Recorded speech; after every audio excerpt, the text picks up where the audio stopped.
그다음에 이 카메라 찍은 내용은 유튜브에 이제 올립니다. 제 유튜브 구독자 수가 굉장히 많은 거 알죠? 그러니까 실명이 공개되면 골치 아플 수 있습니다. 그러니까 최선을 다해서 스토리 임해 주시기 바라겠습니다. 긴장하시지 마시고요. 자, 그래서 우리가 이렇게 상동염색체 같은 위치의 유전 정보를 우리 바로 뭐라 불러? 이 두 개의 관계를 대립 유전자라 불러요. 대립 유전자라고 부르는데 이 대립 유전자의 관계도 어떻게 볼 수 있냐면 대립 유전자 두 개가 있는 거야. 그렇죠? 이 두 개가 있는데 하나는 엄마로부터 왔고요. 하나는 엄마로부터 왔고 하나는 아빠로부터 왔습니다. 거꾸로 됐네. 하나는 두 개로부터 하나는 5개로부터 왔어요. 그 다음에 이 대립 유전자가 같을 수도 있고 다를 수도 있어요. 만약 이 대립 유전자가 같다. 여기 눈동자 라지 B가 있고 여기 눈동자 라지 B가 있다면 이 사람은 눈동자에 대한 대립 유전자가 서로 같단 말이야. 우리 이런 형식을 뭐라고 그러지? 이런 거를 순종이라고 하죠. 동일적합도라고 그러지. 그렇죠? 그 다음에 펩신에 대한 유전 정보 C를 갖고 얘는 스몰 C를 갖고 있어요. 이런 경우 뭐가 되는 거야? 잡종이 되는 거겠지. 그렇죠? 그러니까 순종 잡종이라고 하는 것이 뭐냐면 상동염색체 같은 위치에 있는 대립 유전자가 서로 같으면 순종, 다르면 잡종이 되는 거야. 그렇죠? 오케이? 이해할 수 있겠지? 빈 이해되죠? 똑바로 보셔야지. 자, 그 다음에 여기 형질 A 된 유전자와 눈동자 B와 펩신에 대한 정보가 동일한 염색체상이 있어요. 그래서 예를 들어서 얘는 라지 A를 갖고 있고 얘는 스몰 A를 갖고 있다 치자. 그러면 여기 A에 대한 유전자, 눈동자, 펩신은 같은 염색체상에 있어. 그래서 우리는 이 같은 동일한 염색체상에 같이 있는 거 이런 경우 우리 뭐라 그러지? 서로 그렇지. 서로 연관되었다. 서로 연관됐다 그런 거야. 그래서 생식 세포를 만들 때 얘는 라지 B, 라지 C는 항상 같이 다닐 수밖에 없어요. 그 다음에 스몰 A, 라지 B, 스몰 C는 항상 같이 다닐 수밖에 없어. 그러니까 연관됐다는 이야기는 공동명체야. 같이 다닐 수밖에 없는 거야. 오케이? 이해할 수 있게 저번에 연관하고 독립에 대해서 설명드렸습니다. 오케이? 이해됐죠? 질문 있으신가요? 자, 요 내용 알면 충분히 문제 풀 수 있을 것 같아요. 자, 문제북 앞으로 만나면 한 3분 정도 시간 드릴 수 있습니다. 이거는 그냥 IQ 테스트 하는 것 같아요. 어렵지 않습니다. 심지어는 한쪽은 감고 왼손으로 또 풀 수 있을 만큼 이게 난이도가 그렇게 높진 않습니다.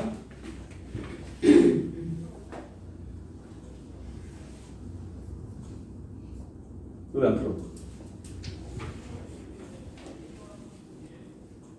내가 또 놀린다 그러면 빨리 풀어. 뭐요? 너는 친구 생일 파티 가서 막 생일 축하한다고 난리 친 다음에 끝날 때 근데 오늘 누구 생일이었어? 이러는 열심히 설명했더니 몇 페이지냐고 물으면 어떻게 해. 그래 잘생겨서 용서해준다. 33페이지.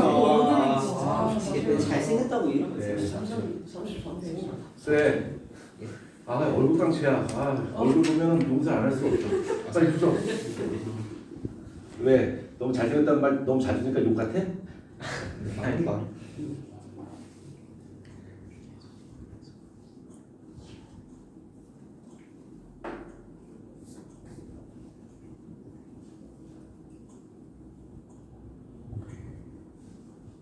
자, 한번 답을 받아보시고요.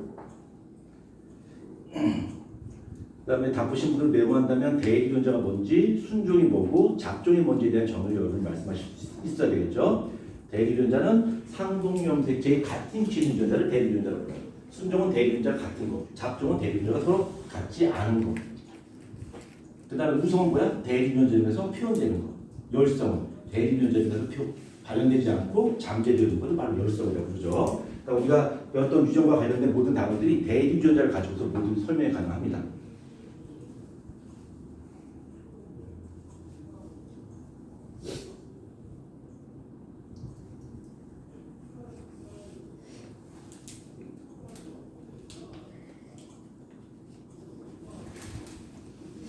이거 저번에 내가 숙제 안 내줬으니 냈지, 그치? 어쩐 느낌이 있어. 맞아, 숙제 내줘. 안 해놓으면 족철이겠네. 맞아, 나 숙제 안 내준 줄 알았거든. 그래. 그럼 한번 주고. 이반은 숙제 없었어요. 일반이 없어. 일반이. 아니야, 다 하고 있었을 거야 아마. 아니에요. 그래요? 저희는 없었어요. 저희는 다 못해가지고 없었어요. 일반도. 이거 지금 유튜브 다 나가고 있습니다. 네. 자, 다 푸셨죠? 한번 답 체크해 보겠습니다. 자, 5번의 첫 번째 문제. DNA 분자 개수 모두 몇 개? 5개. 저기 문제 푸신 분들은 말씀해 주십시오. 5개요? 5개요? DNA 분자수를 묻고 있는데 지금 여기 띠로 표현된 것이 DNA 분자예요? 이게 하나 DNA 분자잖아. 이게. 한 개. 뭐가 한 개입니까? 네? 지금 뭐야? 자, 그러면 위에는 제시문 봐봐. 염색 분체는 DNA 한 분자이다. 염색체 위에 특정 유체는 특정 유전자가 존재한다. 감수로 생긴 생세포의 수정란이 생성된다. 체세포 분열 중기세포에는 4개의 염색체가 중앙에 배열된다. 이게 핵심적인 힌트죠. 그렇죠? 중기 때 4개의 염색체가 중앙에 배열된대. 그러니까 DNA 독재 후니까 아마 세포 분열 중기 때는 염색체 4개가 하나, 둘, 셋, 4개가 이렇게 적분에 배열되어 있겠죠. 그럼 얘는 염색체도 모두 몇 개야? 4개잖아. 2에는 4가 되겠죠. 2에는 4가 되는데 이 문제에서 감수 제1분 중기 세포에 들어있는 DNA 분자 개수와 이가 염색체 개수를 물어라라고 했어요. 그렇죠? 그러면 제1분 중기 때 이것이 이가 염색체 형태로 되겠죠. 이건 이제 체세포 분열이고요. 체세포 분열이고 만약에 감수 분열이라면 제1분열 중기라고 한다면 상동 염색체가 접합된 이가 염색체가 이렇게 붙어 있겠지. 이렇게. 그러니까 여기 1번, 2번, 3번, 4번이라면 여기 1번, 2번이 붙고 여기 3번, 4번이 붙겠지. 이렇게. 그치? 그래서 이렇게 X자 모양으로 생긴 염색체가 모두 몇 개 있는 거야? 4개 있는 거지. 그럼 요게 염색체 하나가 DNA 한 분자라고 했잖아. 그쵸? 그러면 모두 몇 개가 되는 거야? 8개가 돼야 되겠죠. 8개. 그 다음에 이가 염색체 개수는 몇 개가 되는 거야? 2개가 돼야 되겠지. 이게 2개. 이건 편집할게요. 예. 자, 그 다음 두 번째 한번 보자. 한 염색체 위에 있는 유전자를 없앤 후 표현형을 확인하여 유전자가 없어졌는지 확인하고자 한다. 이 염색체와 상동 염색체 유전자는 각각 어떤 조건을 갖추고 있어야 되겠는가라고 했어요. 어떤 조건을 갖추고 있어야 될까? 문제 풀치고 답변해 주십시오. 틀려도 상관없어요. 예? 왜? 예? 자, 상동 염색체 같은 위치에 존재해야 되겠죠. 그렇죠? 대리 유전자는 상동 염색체 같은 위치에 있는 유전자에 존재해야 된다라고 하는 전제 조건이 있어야 되겠죠.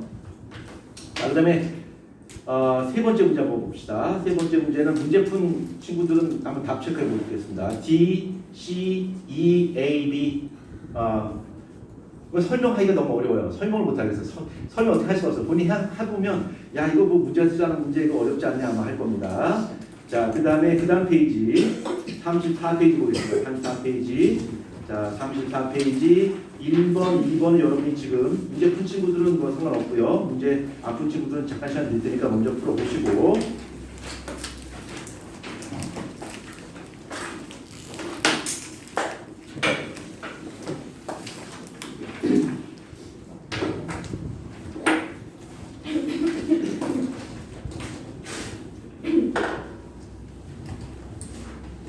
이거 저기 문제 풀어본 친구 1명, 2명, 3명, 4명밖에 안 되네요. 1, 2번 풀었어. 1번. 나도 풀었어. 1, 2번만? 그냥 3번까지. 전 끝까지 풀었습니다. 지금 너무 자신 있게 말한다 아니야? 감사합니다. 예, 가이가 숙제라고 해서. 예. 내가 가희한테만 수련 내줬나? 그런 거 같아. 아니, 그러니까 그게 맞는 거 같아요. 내가 가희야 너한테 숙제 내주겠어. 내가 숙제 내줬다가. 예. 그러니까 가희는 이제 다 숙제 내준 다음에 옆에 있는 친구한테 또 내. 이제 상황 모르겠네. 자, 1, 2번 빨리 풉니다. 1, 2번 빨리 풀어요. 1, 2번.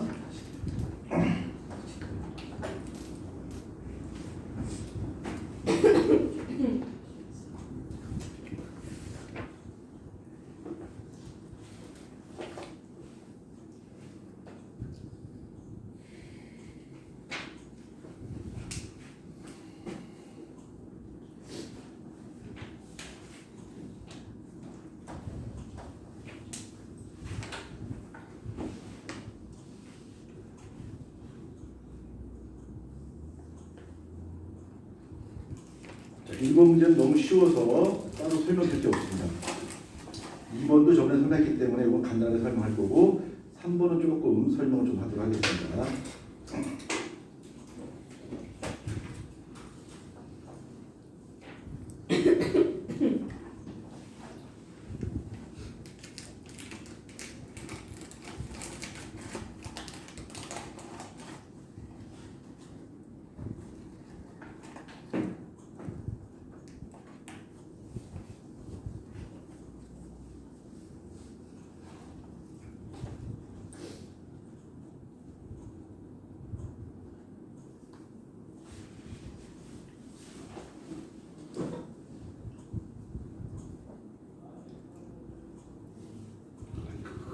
저기 몸통 돌지 말고 뚜껑을 돌려.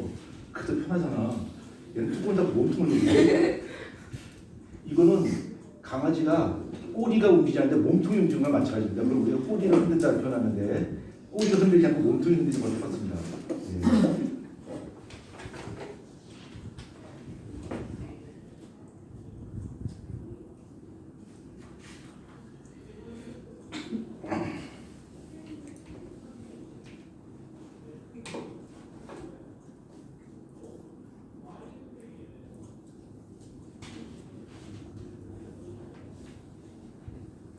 태연이 답변이?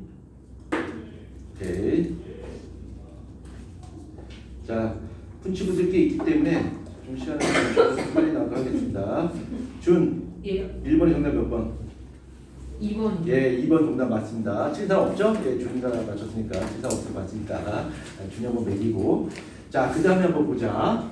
신장이 있어요. 자, 신장인데 이거 한번 보자. 그리고 이름은 별로 중요하지 않은데, 이름 별로 중요하지 않은데, 신방이고 심실 있어요. 좌신방이고 좌심실 있고, 우리 요것을 뭐라고 그러고 2천판이라고 그러죠.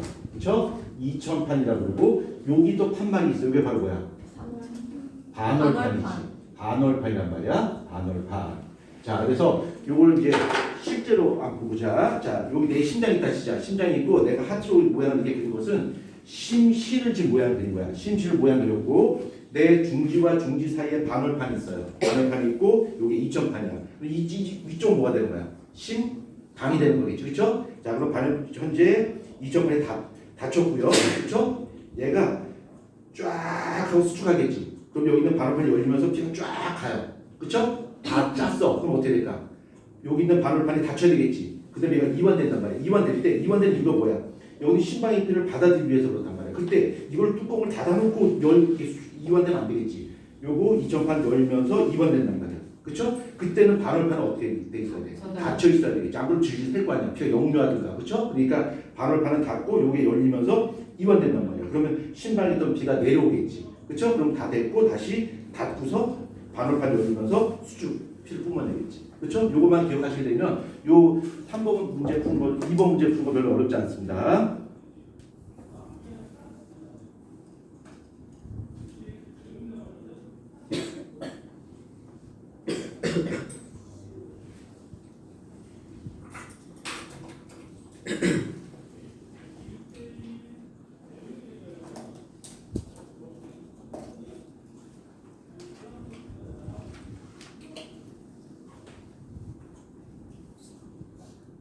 네, 이것도 뭐 어렵지 않으니까 바로 체크하도록 하겠습니다. 가희 이번에 정답 몇 번? 3번.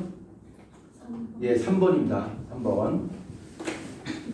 자, 그 다음에 3번 문제 한번 보겠습니다. 3번 문제. 자, 3번 문제는 좀 여러 이거 하는 거 배설 파트 이제 만날 기회가 없으니까 배설 파트 좀 디테일하게 설명 좀 하겠습니다. 자, 여기 주목해 주시고요.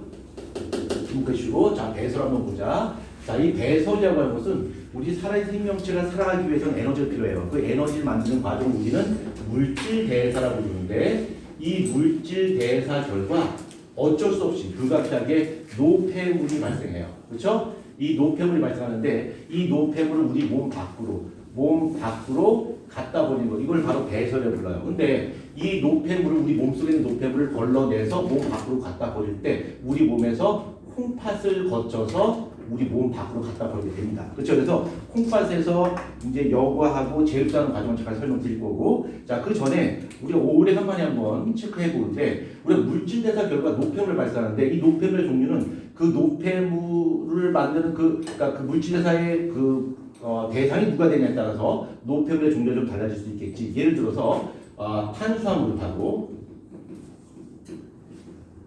지방, 이것을 우리가 만약에 세포에 이용했다고 한다면 이것의 구성 원소는 CH5예요. 그러니까 이때 발생한 노폐물은 이산화탄소하고 물이 발생하겠지. 별 문제 없어요. 그렇죠? 그래서 이 CO2라고 하는 것은 후하고 날숨을 통해서 갖다 버릴 수 있는 것이고, 물은 우리가 재성할 수도 있고 또는 배설계 또는 호흡기를 통해서 체외로 보낼 수가 있습니다. 근데 문제는 바로 단백질이겠지. 그렇죠? 이 단백질을 구성하는 원소가 뭐야? CHON이 있단 말이야. 질소가 있단 말이야. 그래서 이거를 분해하게 되면 CO2하고 H2가 발생하고 그 다음에 질소성 노폐물이 발생해요. 그 질소성 노폐물이 바로 뭐야? 암모니아란 말이야. 근데 이 암모니아는 독성이 매우 강하기 때문에 이걸 우리 몸 안에 가둬둘 수는 없어요. 그래서 이 암모니아를 우리 몸속에서 독성이 작은 요소라는 성분으로 바꿔주죠. CONH2라고 하는 요소라는 성분으로 바꿔줘요. 어디에서? 간. 그럼 우리 오래간만에 한번 이쪽을 한번 해보자. 시험도 얼마 안 남았는데. 자, 간의 기능. 글쓰죠? 오, 그렇지. 내부를 해야 되잖아. 힙합전사. 글쓸 적에 체해유어 해야 되잖아. 너 좀 저번에 잘했잖아. 한번 해봐. 뭐. 아니 싫어요. 네. 너 내 좋아하잖아. 녹화되고 있어요. 아, 녹화 안 하면 할 수 있어? 아니 춤도 추겠네? 자, 다시 한번 기억하자. 우리가 간의 기능. 글쓸 적에 체해요. 우리 이등답을 살려서 글쓸 적에 체해요. 그쵸? 요가 바로 뭐야? 요소 생성. 그래서 독성에 강한 암모니아를 요소로 바꿔준다. 그래서 이 요소를 우리 몸 밖으로 배설하는 과정에서 우리가 배울 필요가 있다고 하는 거죠. 그 다음에 모든 생명체가 요소의 형태로 배설하냐? 그건 아니겠지. 그 생물의 서식 환경에 따라서 배설의 형태는 모두 몇 가지? 3가지. 그래서 암모니아의 형태로 배설하는 생물체도 있고, 그 다음에 요소의 형태로 배설하는 놈도 있고, 그 다음에 뭐야? 산의 형태로 배설하는 놈도 있죠. 그래서 이런 형태로 그 배설물의 형태가 결정되는 것은 그 생물의 서식 환경에 따라 영향을 받을 수밖에 없어요. 이 암모니아는 독성이 매우 커요. 독성이 매우 크고 용해성이 매우 커. 그래서 독성이 크다는 얘기는 체외 체류 시간이 대단히 짧다는 얘기야. 생기자마자 밖으로 갖다 버려야 되는 거고, 그 다음에 물에 잘 녹는다는 얘기는 물에 섞어서 그때그때 갖다 버린다는 얘기야. 따라서 암모니아 형태로 배설하는 생명체는 아마도 뭐야? 물 소비량이 어때? 엄청나게 많아. 그럼 엄청난 물 소비량을 견뎌내기 위해서는 아마도 얘는 뭐야? 자, 객관식 갑니다. 물 위에 산다. 물 옆에 산다. 물 속에 산다.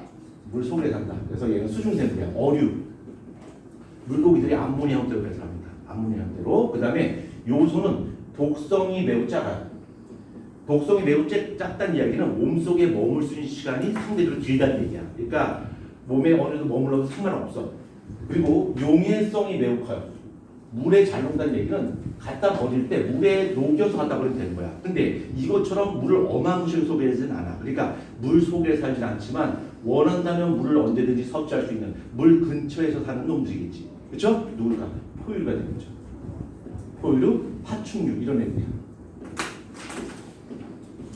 이런 애들이 이렇게 배설할 것이고요. 자, 요산이라고 하는 것은 빈 조는 겁니까? 아니면 눈이 작은 겁니까? 어떤 게 진실이죠, 빈? 아, 눈이 작아서 그런 거예요? 좋겠네요. 빗물도 안 들어가고 먼지도 안 들어가고. 네. 자, 그다음 요산 한번 보자. 자, 요산은 독성이 매우 작습니다. 그리고 용해성도 매우 작아요. 되게 무슨 얘기야? 몸 안에 오랫동안 머물 수 있고 배설 과정에서 물을 거의 소비하지 않는다는 얘기야.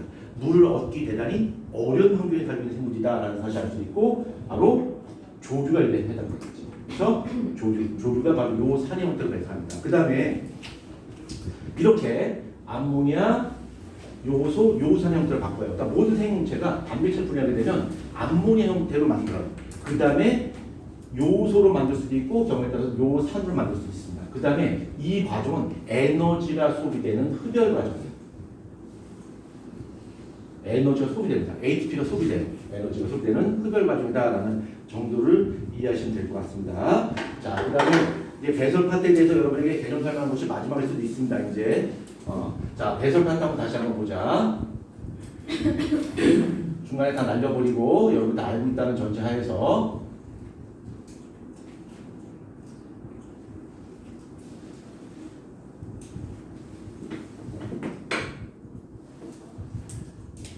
수업 시간에 가능한 졸지 마십시오.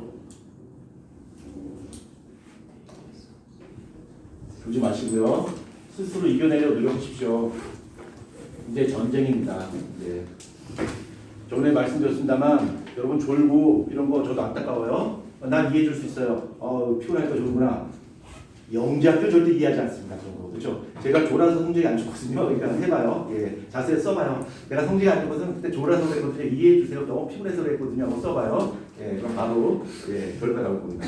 자, 요거 이름 다 알죠? 자, 요 이름이 뭐야고? 요걸 사구 치아. 네.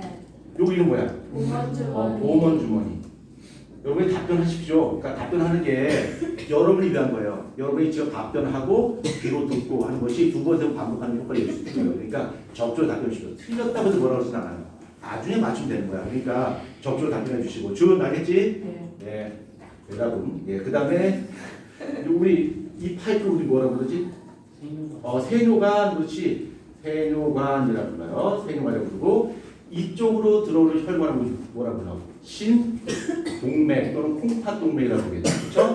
그 다음에 이쪽으로 빠져나간 혈관을 바로 뭐라고 불러요? 신정맥 또는 콩팥정맥이라고 불러요. 그 다음에 이쪽 빠져나가게 되면 이제 신우로 빠져나가겠죠. 신우로 이렇게 빠져나가게 되죠. 그렇죠? 오줌의 인지 저장소인 오줌 깔때기 뭐 신우 쪽으로 빠져나가게 되겠죠. 자 그러면 여기서 한번 보자. 이쪽 신동맥이야. 그러니까 신동맥은 특징 하나. 우리 몸에서 요새 농도가 어떻다? 가장 높다.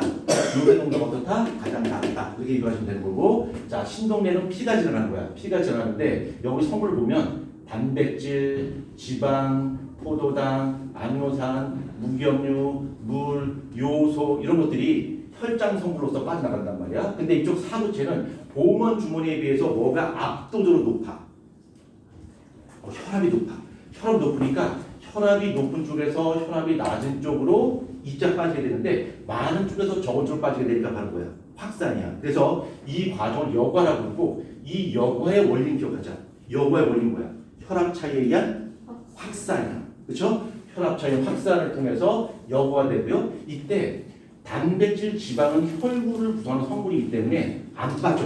이거는 글자 커서 안 빠지고 빠져나가는 것은 포도당, 아미노산, 무기염류, 물, 요소 이런 것들이 빠지게 되겠지. 우리는 이렇게 여과를 거친 액체를 뭐라 그러지? 이거에 여과액 또는 오줌의 원료다 그래서 원료라고 불러요. 원료 또는 여과액 됩니다. 말이 돼요. 여과액 이렇게 표현합니다. 그래서 이 여과된 후에 포당, 아미노산, 무기염류, 물, 요소는 이제 오줌의 원료가 되는 거야. 그래서 한마디 하겠죠. 저번에도 이렇게 설명했었는데 그때 킥스되면서 많이 웃었는데 이제 웃기지 않을 거예요. 한번 들어갔기 때문에 포당, 아미노산, 무기염류, 물, 요소가 매번 한 번씩 합니다. 포당이 그랬죠. 난 밖에 나가서 분명 오줌이 될 거야. 난 밖에 나가서 영접을 할 거다. 난 아이폰 살 거야. 이렇게 한 번씩 간단 말이야. 준현아, 너는 눈이 작은 거니 아니면 좋은 거니? 눈이 작아요? 그래요? 내가 착각했구나. 그치? 좋은 거 아니지? 네, 좋습니다. 얘가 힘차게 가요. 그러던 중에 이 모세 혈관이 얘를 앞에 딱 스탑시키는 거야. 야 스탑. 야 너희들 중에서 내가 니네들 만들기 위해서 얼마나 힘들었는데 그 오줌 빠지면 되겠어? 야 내가 너희들 만들기 위해서 너무너무 힘들어서 소화도 거치고 흡수도 거치고 이거 순환도 거치고 얼마나 힘들었는데 그게 오줌 빠지면 되겠어? 자 명단 볼 테니까 들어와 그랬다고. 얘네가 앞에 서서 두근두근 하고 있겠지? 자 포도당, 아미노산, 무기염류, 물, 요소 있는데 이거 중에서 야 포도당 너 들어와. 싫어요 밖에 나서 그냥 오줌 될 거야. 안 돼 들어와. 강제로 빨아들여요. 그 다음에 두 번째 명단 아미노산 너 들어와. 아 왜 하필 나예요? 난 영접할 거란 말이야. 안 돼 들어와. 다시 받아들여요. 그렇죠? 그 다음에 무기염류와 물은 세로로 표시했어. 그럼 이 차이가 바로 뭐냐면 포당과 아미노산은 100%야. 절대 빠져나가면 안 돼. 오줌으로. 그러나 무기염류와 물은 우리 몸의 상태에 따라서 필요한 것만큼만 이렇게 받아들이게 되는데 이 과정을 바로 뭐라고 불러? 제수라고 불러. 제수라고 부르는데 이름도 한번 기억해보자. 이때 무기염류를 얼마나 많이 제수할까를 컨트롤하는 것은 호르몬의 분비를 갖고 컨트롤해요. 그 호르몬 이름이 뭐지? 소유. 아니요. 무기염류. 무기질 코르티졸. 그렇죠. 무코코, 알도스테론, 그렇죠. 그 다음에 물을 제수하는데 컨트롤하는 건 호르몬. ADH. 그렇죠. ADH. 항상 애들이 ADH 말하면 애들이 막 어떤 애는 되게 막 당황하는 애들이 있어요. 그 마치 그 자기를 지칭하는 듯하게 막 애들이 당황해. 이유를 모르겠어. 내가 그냥 ADH라고 그러고 근데 어떤 애가 막 훔치 놀라면서 막 드리곤드리곤거리고 되게 불안해하는 친구가 있는데 왜 그런지 모르겠어요. 아무튼. 자 그래서 이것은 호르몬에 의해서 흡 제수량을 조절하는 거야. 자 그런데 여기서 돌발이 하나. 여기서 놀랍게도 얘네만 제수하냐? 아니에요. 이 제우스의 진짜 목적은 뭘까? 이 제우스 하는 것 중에서 가장 중요한 임무는 뭘까요? 필요한 거 같이 받아들이는데 이거 중에서 우리 몸이 정말 중요하게 생각하는 것이 바로 뭘까? 물이야. 물을 다시 우리 몸으로 받아들이는 것이 얘의 첫 번째 이분이야. 이거를. 근데 이 물이 이쪽으로 들어가는 것은 여러 가지 방식이 있어요. 그러니까 삼투를 통해서 받아들일 수도 있고, 그 다음에 촉진압단을 통해서 받아들일 수 있어. 아무튼 물을 이렇게 받아들인단 말이야. 물을 받아들이는데 요거 잘 기억하시고 놀라지 마라. 이게 뭐야? 요소지. 요소도 제우스예요. Why? 왜 요소 제우스하지? 갖다 버리던 쓰레기인데 이걸 왜 제우스하는 거야? 미쳤어? 이거 갖다 버렸는데 왜 제우스하는 거야? 내가 지금 뻘짓한 거야? 이거 뭐야? 이거 왜 제우스하는 거야? 연기성에서 뭐에 쓰이지 않아요? 요소를요? 예, 좋은 답변했습니다만 정답 아닙니다. 예, 여기서 또 하면 남도 입에 짚어달죠 이제. 예, 하이.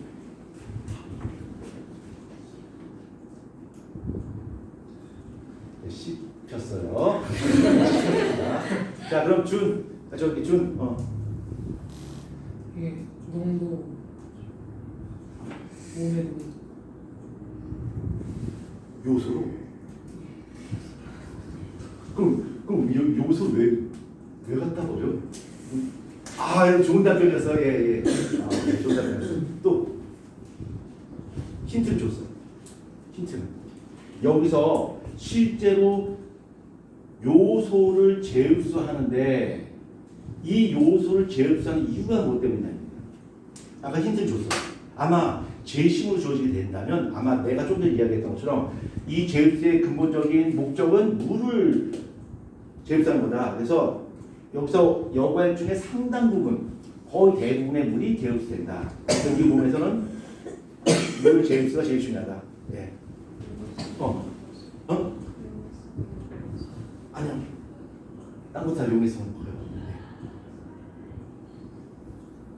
네, 예진이.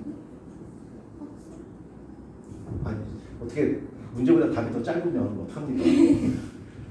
성이, 예. 답변.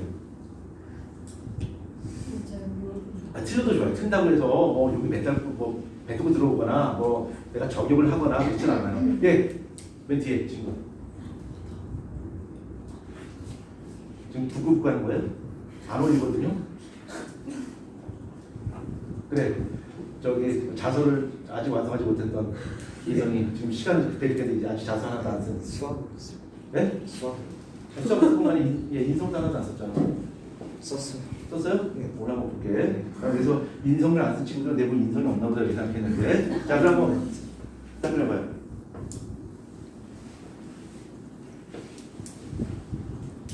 자소서만 안 쓰고 제가 답변도 안 쓰네요. 자, 보자. 요거 요소를 제흡수한단 말이야. 요거 기억하자. 요소를 제흡수하는 이유가 바로 무엇 때문이냐면 물의 제흡수를 촉진시키기 위해서.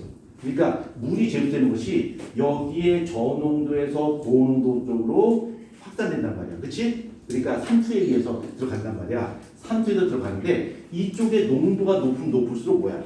물의 제흡수량이 더 많아진다는 거야. 그래서 요소를 제흡수해서 물의 제흡수량을 좀 더 증가시킨다는 거야. 그 다음에 여기서 여과되는데 완벽하게 요소가 제거되지 않아요. 일부 요소가 숨어 있어, 짱 박혀 있어. 아니면 딴 데 끌려나갈 때 어디 짱 박혀서 이렇게 졸거나 그러다가 같이 끌려나가지 못했어. 일부 요소 남아있단 말이야. 일부 요소 남아있는데 일부 남아있는 요소도 찾아내서 이쪽으로 다시 보내버립니다. 우리 이 과정을 바로 뭐라 불러? 재분비랍니다. 재분비.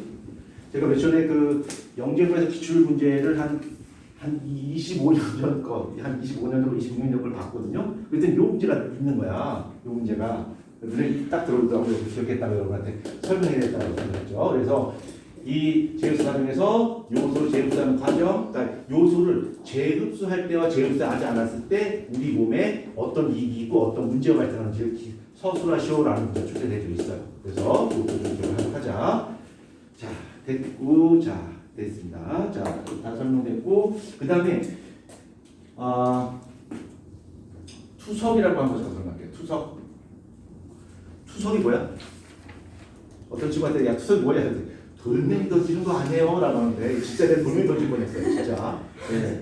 투석, 돌멩이 던질 뻔했는데 자, 투석이라고 하는 건 돌멩이 던지는 것이 아니라 일종의 얘는 필터예요. 일종의 여과야. 여과인데 얘는 그냥 입자를 걸르는 것이 아니라 콜로이드 입자를 걸러내는 거야. 콜로이드 입자를 필터링 해주는 거.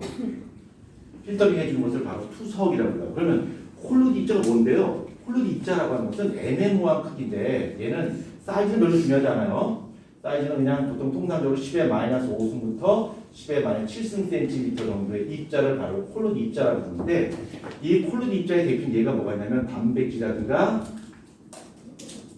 지방, 뭐 녹말 이런 것들이 바로 콜로이드 입자예요. 그래서 얘네들은 반투막을 통과할 수 없고요. 그 다음에 투석막을 통과할 수 없어. 그러니까 투석막이라고 하는 것은 요거를 걸러내는 거야. 그럼 요걸 걸러내면 우리가 흔히 말하는 참용지라고 하는 10의 마이너스 7승 센티미터보다 더 작은 거. 그걸 이제 참용지라고 해요. 참용질이라고 그러는데 참용질은 10의 마이너스 7승 센티미터보다 더 작은 입자거든. 그러니까 뭐가 있냐면 포도당이라든가 아미노산이라든가 요소라든가 뭐 무기염류라든가 이런 것들이 바로 참용질이야. 그래서 투석막이라고 하는 것은 이거는 통과 못해요. 얘는 통과할 수 있어.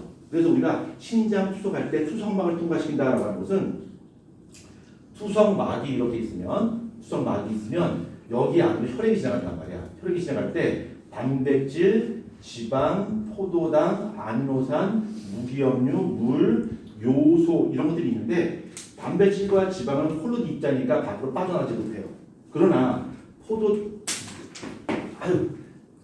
여러분 다 붙겠네. 펜이 막 바닥에 쪽쪽 붙어요. 자, 여러분 이제 붙겠습니다. 네. 자, 그 다음에 포도당, 아미노산, 무기염류, 물, 요소는 참용질이니까 얘네는 투석막 밖으로 이렇게 빠져나갈 수 있다는 얘기야. 이게 신장 투석이야. 그렇죠? 신장 투석이고 다 아시겠습니다만 이 투석의 속에는 포도당이라든가 아미노산이라든가 무기염류라든가 물이라든가 요소가 같은 농도로 들어있기 때문에 이렇게 같은 속도로 들어가는 거죠. 같은 속도로. 그걸 동적평이라고 그러는데 같은 속도로 들어가기 때문에 이거의 농도의 변화는 없는 거죠. 참고로 요소는 없어요. 도대체 요소는 없기 때문에 요소는 빠져나오기만 하는 거죠. 그래서 이 과정 거치게 되면 요소가 깨끗하게 제거가 되겠지. 그렇죠? 자, 그 다음에 우리가 신장 투석할 때 그 투석액의 방향하고 혈액의 진행 방향이 반대 방향이 되는 걸 알고 있죠? 오케이? 그건 알고 있죠? 자, 그럼 됐습니다. 자, 그러면 3번 문제. 자, 3번 문제 한번 여러분이 해결해 봅니다. 시간 많이 못 들어요. 네. 시간 많이 들게 되면 문제를 이거 다 풀어온 가희가 힘들어할 수 있습니다. 가희는 다 풀어왔기 때문에 가희가 뭐요? 내가 가리고 있었구나. 이게 키가 크면 이게 자꾸 이런 실수를 해요. 넌 이해 못하지만 그렇지. 나 생각 못했네. 내 키가 커서 한번 물까지 피하려고.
자, 그럼 누가 풀죠? 어렵지 않을까?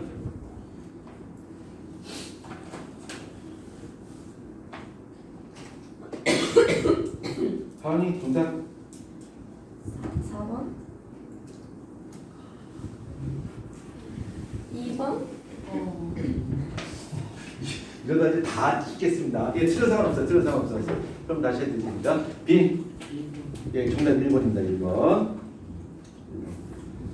왜요? 영어가 되지가 않아. 아, 그리고 피 속에는 녹말이 없죠. 네. 그렇죠? 네, 작종이기 때문에. 자, 이거 한번 보자. 자, 이거 봅시다. 유나 자나? 예, 자, 보지 않을까? 예. 준, 예. 오늘 준 컨디션 좋으네? 예. 예. 오늘 좀 특별한 날입니다. 이렇게 준이가 컨디션 좋은 날 처음 봤습니다. 항상 내가 비몽사몽을 했었는데 오늘은 어제 잠 푹 잤나 봐? 아, 그럼. 아, 이거 전전에 푹 잤어요? 예. 아, 읽어줄게, 루이쌤한테. 자, 요거 여과량고 제흡수량이야. 그러면 혈당량이 200 이하에서는 제흡수량과 여과량 어때? 같단 말이야. 그러니까 여과된 것만큼 100% 다 제흡수할 수 있어. 근데 200을 넘어가게 되면 제흡수할 수 있는 양이 맥시멈 200밖에 안 돼. 근데 혈당량이 200 이상 넘어가게 되면 그 나머지 부분은 그냥 어떻게 된다는 얘기야. 오줌으로 빠져나가 버린다는 얘기야. 그래서 오줌에서 포장이 검출되겠지. 우리 이런 병을 바로 뭐라 불러? 당뇨병이라고 부르죠. 그렇죠? 이게 오줌에서 검출되는 거죠. 여거 아니겠어요. 그렇죠? 자, 그 다음에 우리가 다 알고 있는 거 좀 다 정리하면 당뇨병의 종류는 두 종류가 있지. 당뇨병의 종류 두 종류가 있어요. 1형 당뇨가 있고 2형 당뇨가 있지. 그렇지? 1형 당뇨를 다른 말로 뭐라 불러? 인슐린 의존성 당뇨병. 인슐린 그다음에 2형 당뇨를 뭐라 불러? 인슐린 비의존성 당뇨병. 그럼 1형 당뇨라고 하는 건 어떤 거냐면 인슐린 자체가 분비가 안 돼요. 왜? 우리 몸의 면역 세포에 의해서 베타 세포가 파괴돼요. 베타 세포가 파괴되니까 인슐린의 분비량이 적겠죠. 그렇죠? 우리 혈당이 높은 것이 바로 1형 당뇨. 다른 말로 선천성 당뇨 또는 소아당뇨라고 해요. 반면에 2형 당뇨라고 하는 것은 베타 세포 멀쩡해. 인슐린 양은 정상이야. 인슐린 분비량은 정상인데 혈당량이 높아. 왜? Why? 단걸 많이. 단 걸 많이 먹어서. 아, 단 걸 많이 먹어서 위험하군요. 그렇죠? 아, 왜 빈? 왜? 잘못할게? 자, 그러면 그냥 다시 볼게. 인슐린 분량 정상이야. 근데 왜 혈당이 높아? 왜? 물론 단 거 많이 먹어서 원인도 있어요. 근데 그 둘 다 근본적인 원인이에요. 왜? 예지. 왜 그렇죠? 그렇죠. 그러니까 수용체에 문제가 발생해서 인슐린의 민감도가 떨어진다. 민감도가 떨어져서 인슐린은 분비되지만 인슐린이 제 역할을 못하는 거야. 인슐린의 역할이 뭔데? 메신저 역할을 하는 거잖아. 그렇죠? 근데 메시지를 제대로 전달하지 못하는 거야. 그래서 혈당량이 높아져요. 그래서 이걸 다른 말로 후천성 당뇨, 인슐린 비의존성 당뇨, 또 노인성 당뇨, 성인 당뇨 이렇게 있습니다. 그래서 당뇨병에도 종류가 두 가지가 있다고 하는 거 기억을 하시고요. 그 다음에 요 인슐린이라고 하는 것은 요 인슐린이라고 하는 것은 호르몬 중에서도 그 성분으로 구분한다면 얘는 단백질계 호르몬입니다. 단백질계 호르몬이야. 단백질계 호르몬이기 때문에 얘를 그냥 먹게 되면 어떻게 될까? 위에서 어떻게 돼? 전부 다 소화돼. 그렇죠? 그러니까 얘는 먹는 것이 아니라 반드시 뭐 해야 돼? 주사의 형태로 우리가 맞아야 되는 거죠. 그렇죠? 자, 그다음에 단백질 호르몬과 스테로이드 호르몬의 차이점은 예전에 한번 설명했습니다. 그 부분은 따로 설명드리지 않도록 하겠습니다. 자, 그다음에 4번 문제 해결합니다.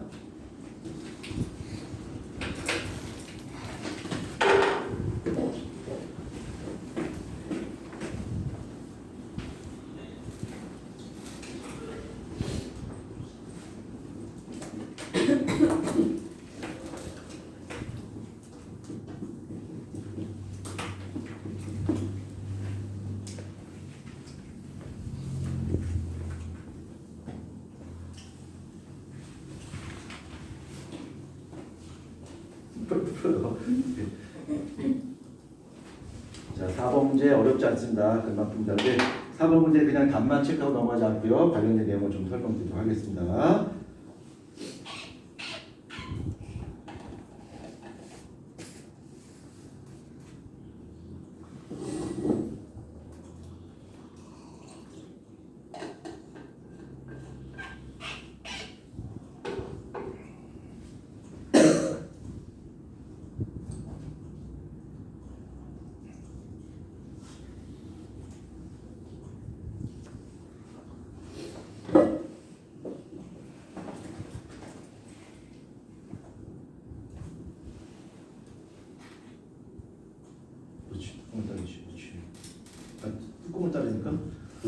불편해가지고 되게 불편해 보는 사람이 꼭 강아지 몸뚱이 흔들리는 것 같아요. 꼬리는 움직이지 않고 불편합니다.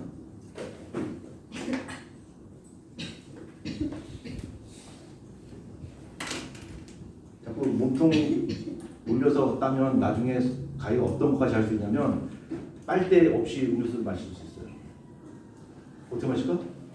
이렇게 마시죠. 이렇게 마실 수 있습니다. 왜요? 됩니다. 해봐. 자, 4번 문제. 자, 답. 준이의 저 자신만만한 모습 한번 보겠습니다. 4번의 정답 몇 번이죠? 1번이요. 예, 정답입니다. 예. 아니야, 박수 필요 없어. 다 풀어. 지금. 자, 네. 요거 한번 정리하자. 광합성과 화학 한번 보자. 요거는 광합성과 관련된 화학적 개념인데 요거 좀 마지막으로 정리하자. 1번. 자, 정리하자. 여기 잠시 밑에서는 안 보일 텐데. 자, NaOH, KOH, 그다음에 CaOH2, 그다음에 NaHCO3. 이것들이 전부 다 광합성과 관련된 화합물이에요. 광합성과 관련된 화합물. 이름 한번 먼저 볼까? 수산화 나트륨, 수산화 칼륨, 수산화 칼슘, 그다음에 탄산수소 나트륨이 되겠죠. 탄산수 나트륨입니다. 그러면 NaOH와 KOH가 광합성에 사용된다면 또는 뭐 생물 시험에 NaOH나 KOH가 등장한다 그러면 얘는 용도가 뭐예요? 용도가 소화제야? 아니지. 광합성 어. 할지 말지. 그러니까. 여부? 아니야. 요 NaOH, KOH가 하는 역할이 뭘까? CO2는? CO2 제거? 흡수하는 거. 그렇지, 제거. 이거 기억하자. CO2 흡수야. 그 다음에 CaOH2도 CO2를 흡수할 수 있긴 한데 주로 문제 등장하면 얘는 CO2를 확인하는 실험을 해요. 그러니까 용액이 뿌옇게 끓여진다? 그러면 CO2가 있구만 이렇게 볼 수 있는 거예요. 그럼 NaHCO3는 어떤 거예요? CO2를 공급해 주고 그러니까 물속에 CO2를 넣어준다라는 말 대신에 물속에 NaHCO3 탄산수 나트륨 베이킹파우더를 집어넣어요. 그러면 여기다 CO2를 공급해 줍니다. 그럼 여기서 그냥 넘어가지 않고 이거 단순 암기니까 그냥 넘어가지 않고 그럼 실제로 한번 화학식 한번 써볼 필요가 있겠지. 그렇지? 여러분이 책 빈칸에다가 한번 여러분이 이렇게 NaOH나 KOH가 CO2와 반응하게 되면 어떻게 되는지 CO2와 반응하면 어떻게 되는지 그 다음에 CaOH2가 CO2와 반응하면 어떻게 되는지 그 다음에 NaHCO3가 물속에 들어가서 어떻게 CO2를 공급해 주는지 한번 여러분 식을 한번 완성해 봅니다.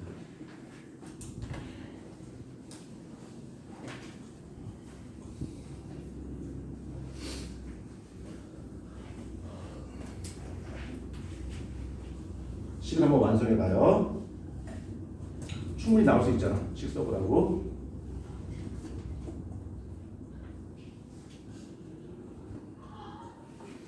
내가 써주는 거 여러분이 그냥 받아 적으면 결국으로 남지 않으니까 틀려주니까 한번 여러분 나름대로 한번 기억나는 대로 한번 씁니다.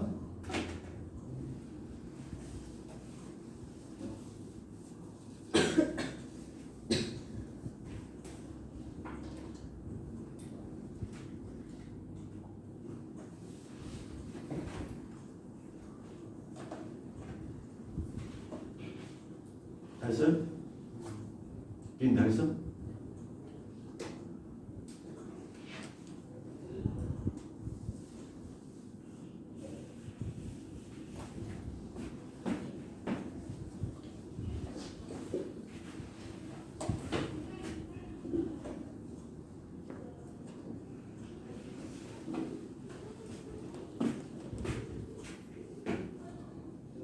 됐나? 자, 한번 보자. 이렇게 써야 된다. 이렇게 두 개가 반응해야 되고요. 그럼 어떻게 될까? Na2CO3. 그렇죠? Na2CO3하고 물이 만들어지겠죠. 되고요. 그 다음에 얘가 반응하면 어떻게 될까? 그렇죠. 각고가 만들어지죠. 각고. 그렇죠? 각고. CaCO3. 그 다음에 H2인가요? H2 되고요.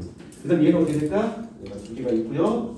여기 오면 Na2CO3가 되고 그 다음에 CO2 그다음에 H2O 되겠죠. 그래서 CO2가 이렇게 만들어집니다.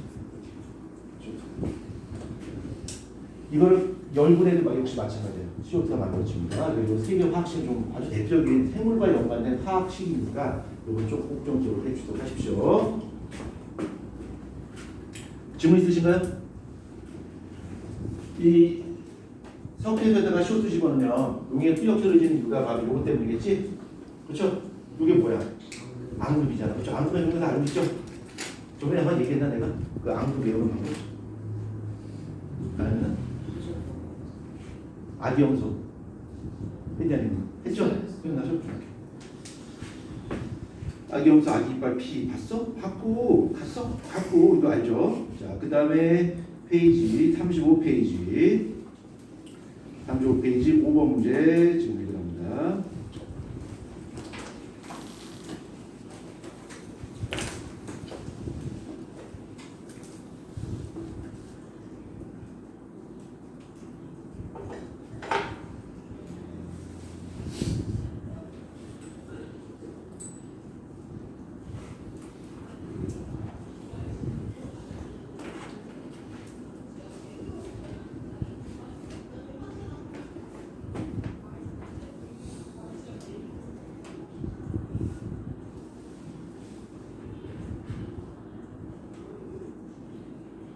아니 예민이가 졸다니 이게 아니 잠 예민이 하은이가 졸다니 이게 말이 됩니까? 이게 오늘 이게 밥을 너무 많이 먹어서 그렇습니다. 밥을 너무 많이 먹게 되면 위가 꽉 차면 위하고 눈꺼풀이 연결되어 있거든요. 근데 위가 무거워서 중력에서 내려가면 눈꺼풀이 같이 내려가는 거예요. 돌리게 되는 거죠. 설마 이거 믿는 거 아니지? 시험 됐으면 안 된다. 예. 예? 아닌가?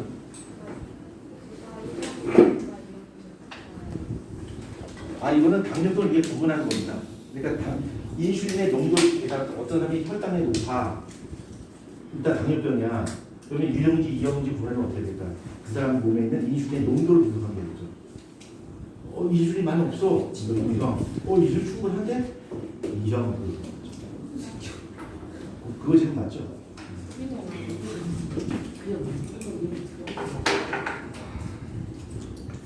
자, 시간 더 끌 수가 없고요.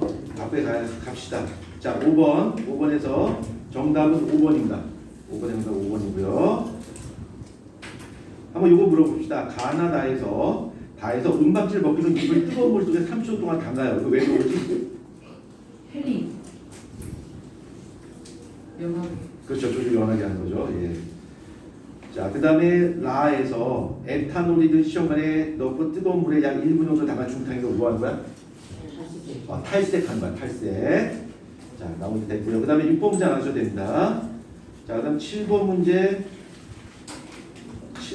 푸시고요. 8번 문제 전에 했으니까 8번 문제도 바로 풀 수 있습니다. 7번, 8번 해결하시고 저는 9번 문제 여러분께 설명드릴 준비하도록 하겠습니다.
자, 다음 한번 찾아보겠습니다.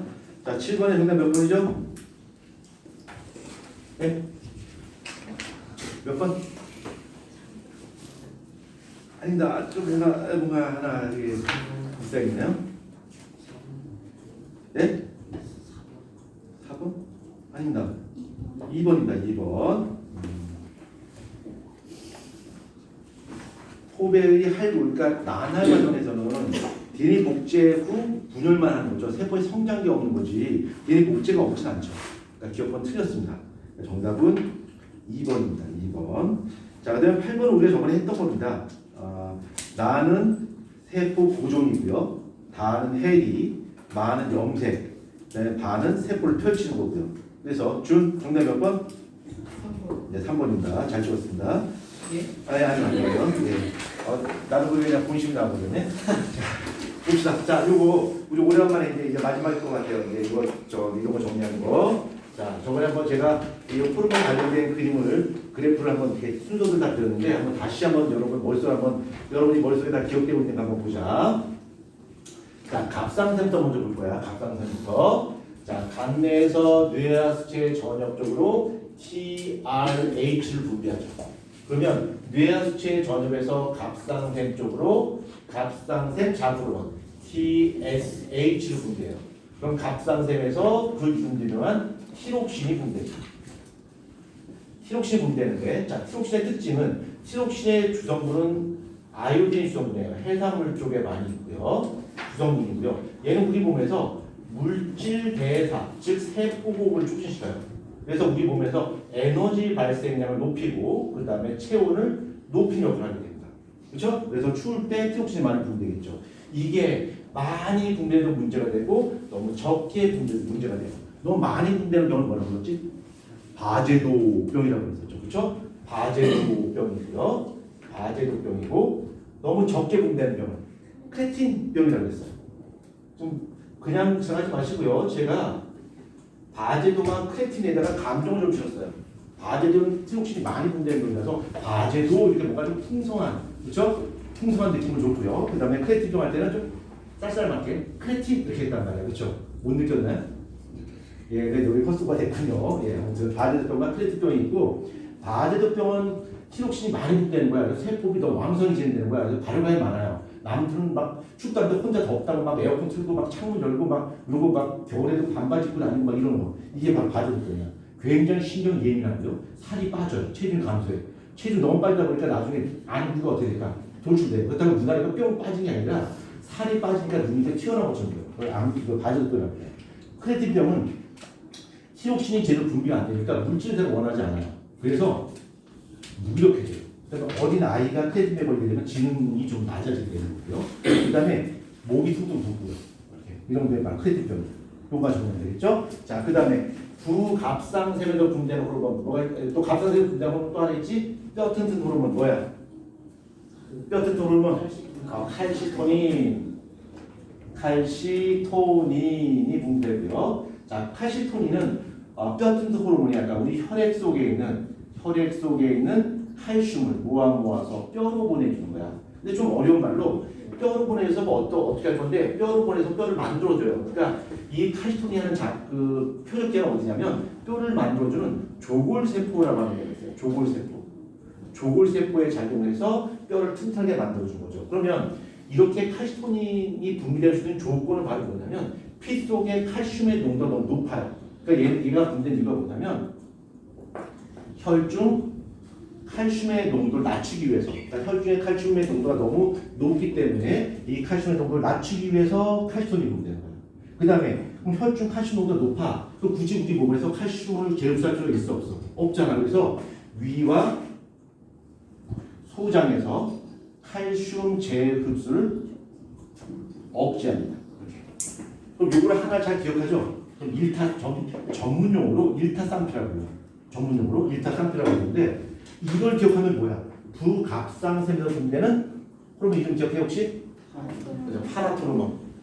파라토르몬이 있고 이 파라토르몬은 칼시토닌이 하는 역할이 어때? 정확히 반대란 말이야. 그렇죠? 이거 뒤집으면 되겠지. 그렇죠? 그래서 얘는 뼈에 있는 칼슘을 뽑아서 혈액으로 보내주는 거야. 이때는 뼈를 녹여야 돼요. 그래서 용골세포라고 불러요. 용골은 용할 때 용은 드래곤이 아니고 녹인다는 뜻이야. 용골세포 작용은 나머지 반드라면 돼요. 이쪽 라인 다 끝났고요. 자, 그 다음에 콩팥 한번 봅시다. 콩팥 한번 보자. 뇌하 수체 후엽에서 콩팥 쪽으로 직접 분비되는 호르몬이 하나 있어요. 뭐죠? ADH고 얘는 뇌하 수체 후엽에서 분비돼요. 하나 더 설명드리면 뇌하 수체 전역과 뇌하 수체 후엽은 달라요. 뇌하 수체 전역은 자기가 직접 만들어서 분비해요. 근데 뇌하 수체 후엽은 그러니까 우리 몸에 있는 신경세포가 분화되어서 뇌하 수체 후엽을 만들었어요. 그래서 얘는 호르몬을 만들지 못해. 얘는 저스트 분비만 해. 그러니까 ADH라고 하는 것은 뇌하 수체 후엽에서 만든 것이 아니라 간내에서 만들어요. 그리고 분비만 해요. 왜 슬퍼요? 분비만 해서? 왜 슬픈 표정 짓습니까? 자, 그래서 콩팥을 자극하고요. 이 콩팥을 자극해서 어떻게 할 건데, 그럼 ADH가 역할이 뭘까? 우리 몸에서 물 재흡수를 촉진한다. 자, 그럼 하나씩 보자. ADH가 많이 분비됐을 때, 우리 먹었던 물을 많이 재흡수할 거고, 소변을 나가는 물을 우리 몸을 많이 재흡수할 거고, 그 결과 오줌의 양이 어떻게 될까? 오줌의 양이 줄어들고 반대로 오줌의 농도는 어떻게 될까? 증가하겠지. 그러나 우리 몸에 있는 혈장의 농도 또는 혈장의 산수는 어떻게 될까? 감소하겠지.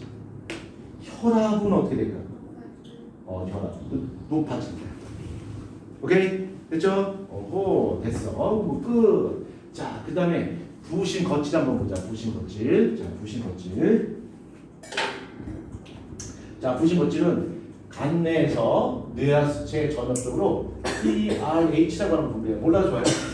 코르티코이드 릴리싱 호르몬이라고 하는데 부신 거칠 자극 호르몬, 방출 호르몬 이렇게 불러요. 그냥 CRH라고 불러요. 일반적으로 CRH가 분비되고요. CRH가 분비되면 이쪽 뇌하수체 전엽에서 부신 거칠 쪽으로 ACTH가 분비되죠. 부신 거칠 자극 호르몬. 부신 거칠 자극 호르몬을 부르는데 이 부신 거칠은 좀 특이한 놈이야. 이 부신 속질과 부신 거칠은 같은 부신을 분하고 있지만 출신 성분이 달라. 아예 근본이 달라. 근본이.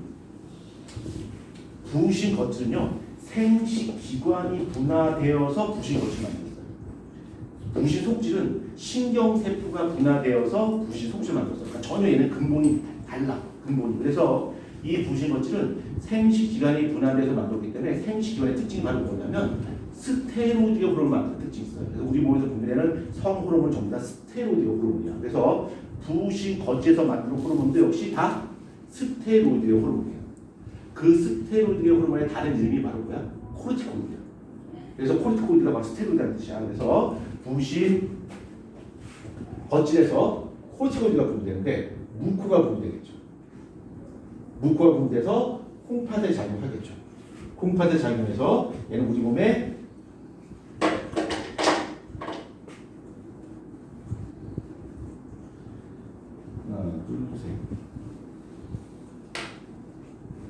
우리 몸에서 Na 플러스 재흡수를 촉진하겠지. 그렇죠? 그래서 이 무코가 많이 분비되면 우리 몸에 무기압류가 많이 재흡수돼요. 무기압류가 많이 재흡수되면 우리 몸에 무기압류의 농도가 어떻게 될까? 높아지겠지. 그럼 반대로 어떻게 될까? 그걸 낮추기 위해서 물을 또 많이 재흡수할 거야. 그럼 혈압이 어떻게 되는 거야? 높아지는 거야. 그래서 우리 몸에 무기압류의 농도가 높아지면 혈압이 높아지는 이유가 바로 이런 이유 때문입니다. 이게 사실은 Na 플러스를 재흡수하는데 이게 근본적인 목적이 우리 몸의 무기압류의 농도를 조절하는 것이 근본적인 목적이 아니라 혈압을 조절하는 겁니다. 그래서 아마 대학 가면 배울 거예요. 뭐 라스 대사 아마 배울 건데, 레닌 뭐 이거 아마 배울 거예요. 그런 거 배우는데 지금 우리 안 배웠고, 그래서 이거만 요까지만 기억하시면 돼요. 자, 그 다음에 여기 부신 거치에서 또 호르몬 또 분비되죠. 뭐야? 당코, 당질 코르티코이드가 분비됩니다. 당코의 다른 이름이 뭐지? 스트레스 호르몬. 스트레스 호르몬이야. 스트레스 호르몬. 스트레스 호르몬이고 또 다른 이름. 코티솔이라고. 코티솔이라고 부르고 얘가 하는 역할이 바로 뭐냐면 우리 몸에 단백질과 지방을 분해해서 포도당으로 전환시켜줘요. 포도당으로 전환시켜서 근본적으로 혈당량을 높이는데 여기서 좀 주의해야 돼. 이거를 내가 말할까 말까 고민했었는데 혈당을 높이는데 그럼 이 코티솔이 분비해 혈당이 높아지지 않아요. 얘는 혈당량을 높이는 것이 아니라 우리 몸에서 갑자기 순간적으로 에너지 많이 쓰는 거야. 포장을 많이 써. 그걸 보충해 주는 거야. 그러니까 이게 분비되는데 혈당이 높아지냐 아니야. 그러니까 내가 추위에 노출돼 추우면 체온을 유지하기 위해서 우리 몸에서 어떻게 할까? 세포를 충족시킨단 말이야. 그럼 포장이 소비량이 많아지겠지? 그 부족한 포장을 채워준 역할을 하는 거야.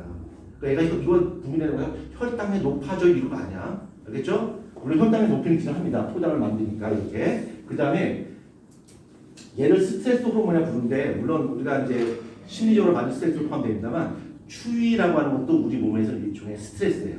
그래서 날씨가 추워지게 되면 우리 몸에서는 추위라고 하는 그 스트레스를 받기 때문에 코티솔이 분비됩니다. 그래서 단백질과 지방을 포도나 분해해서 에너지원을 많이 공급해 주는 거죠.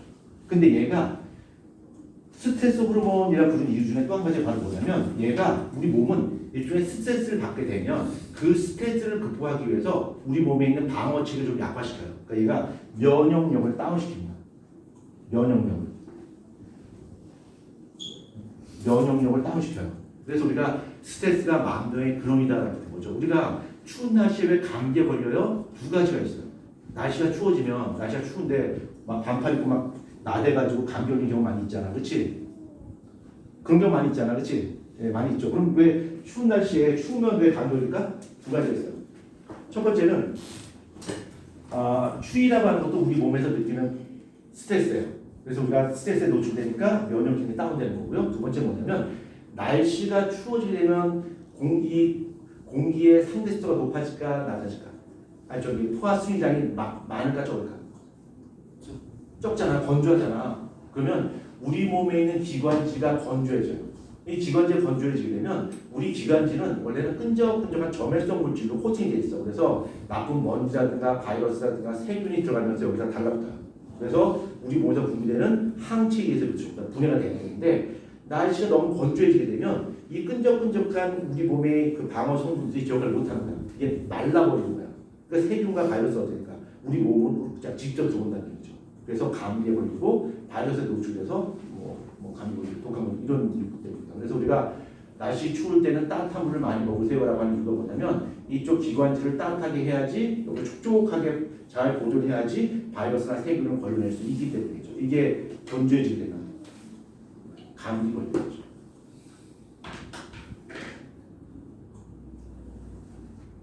얘는 드디어 떡집을 차렸네. 네. 떡질 심했어요. 지금 떡질 심했습니다. 하은 떡집에서 신규 떡집을 오픈했습니다.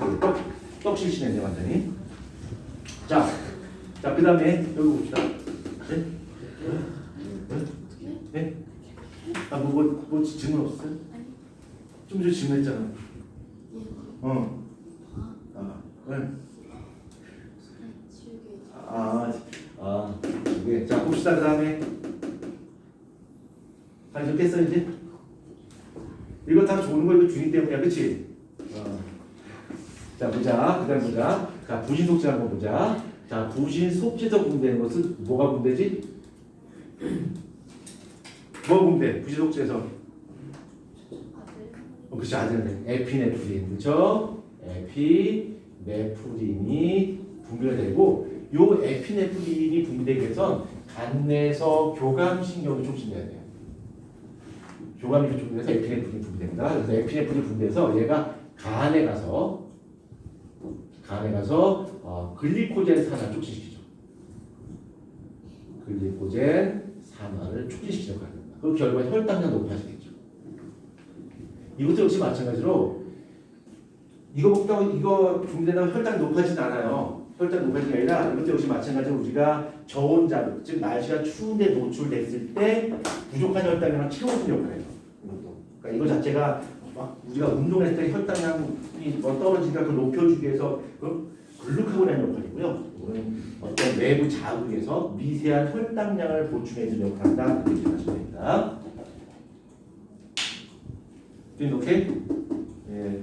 빈지까지 푹. 초이스 좋으네. 푹 짰나봐. 푹 찼어요? 네? 난 다 봤는데 어디서? 딴 친구 못 봤지만 난 다 봤어요. 자진 않아. 그거 졸았어? 예. 그게 그거 아니야? 자는 게 좋은 거죠? 하나, 그치? 자는 거 좋은 거 똑같은 거죠, 그치? 예. 자, 이자는 너무너무 중요해요. 이자는 너무너무 중요해요. 자, 이자가 우리 몸에서 갖는 생리학적 의미를 한번 본다면 얘는 우리 몸에서 뇌분비샘이면서 동시에 내분비샘이겠죠. 한번 물어보자. 내분비샘과 외분비샘은 어떤 차이가 있지? 내분비에서는 호르몬 그 다음에 기관에다가 내분 일단 제가 먼저 했으니까 그러니까 저 내 신종 본다. 애니멀 퍼스트. 그러니까 무조건 이게 저기 애니멀 먼저. 예. 알아들었어? 잠 깼네. 발언하는 거 보니까. 자, 그럼 내분비샘이 뭐예요?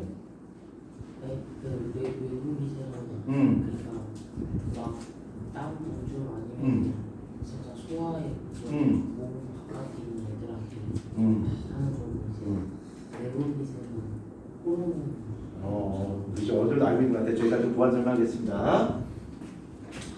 내분비샘이라고 하는 것은요, 분비관이 없어요.